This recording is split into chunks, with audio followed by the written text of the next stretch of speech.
you should come to this person and tell him that, in a nice way of course, that this is not correct.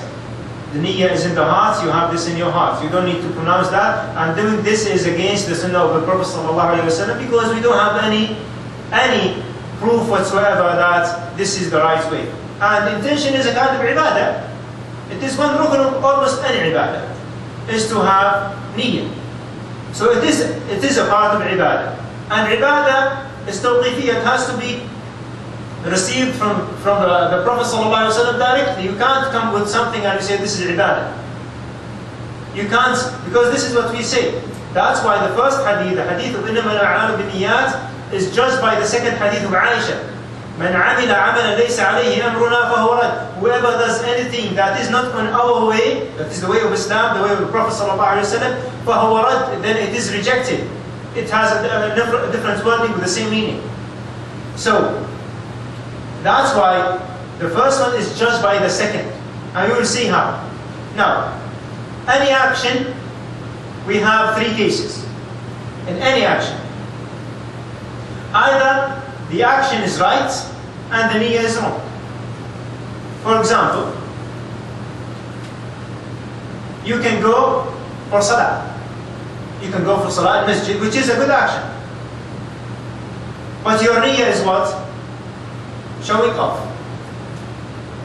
You want to go to the masjid so people would say, look, mashallah, this person is very pious, he prays all his prayers in the masjid. So his action is right, but his intention is wrong. So is his salah accepted or not? Completely rejected.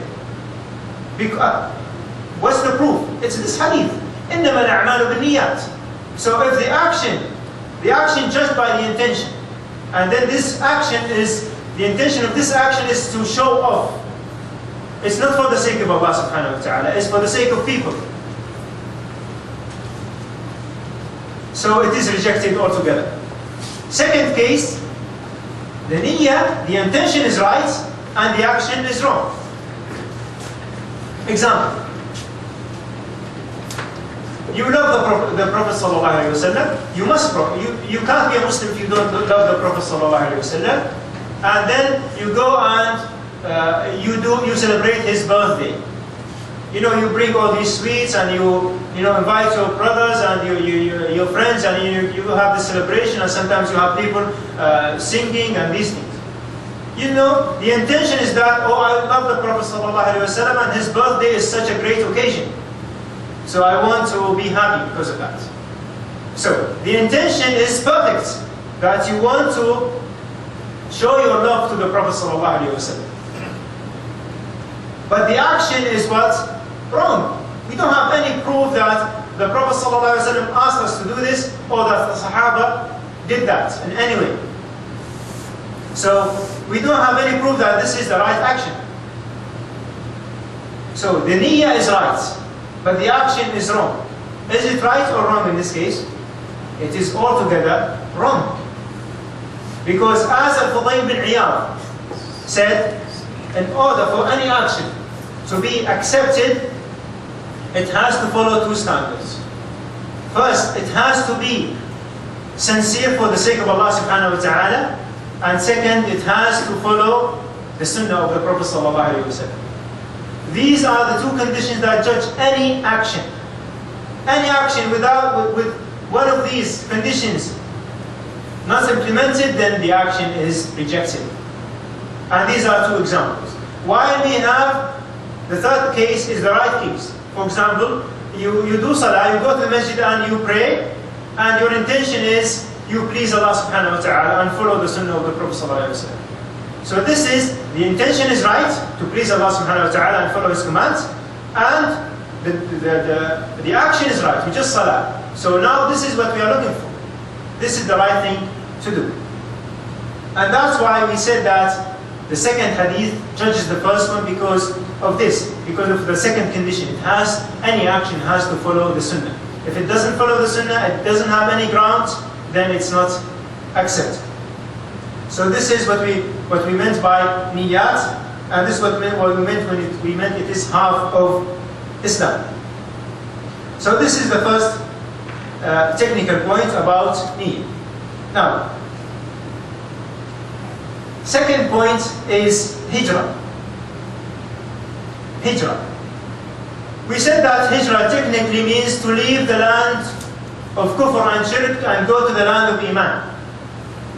Now, the question is hijrah compulsory? Is it a wajib?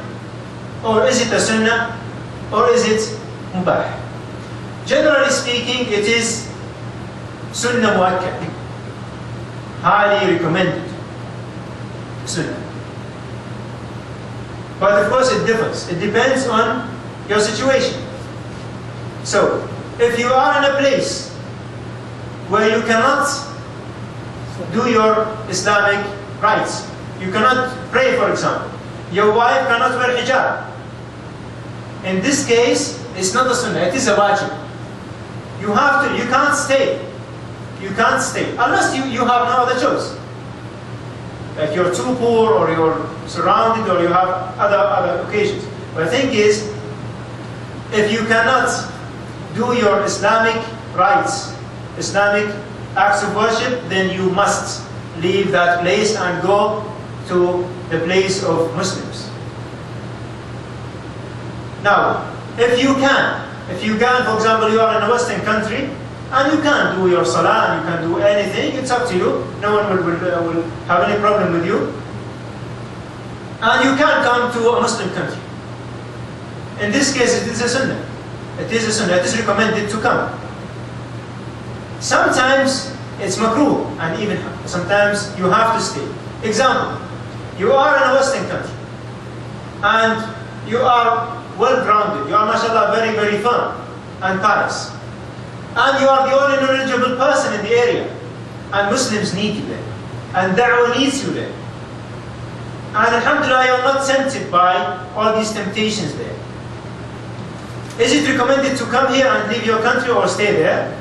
Of course, in this case, you stay there. And in fact, in many cases, you have to stay there. You have to stay there. Because we know even in jihad, when it is jihad, when people go for fighting the kuffar, it is required of some people to stay and pursue knowledge.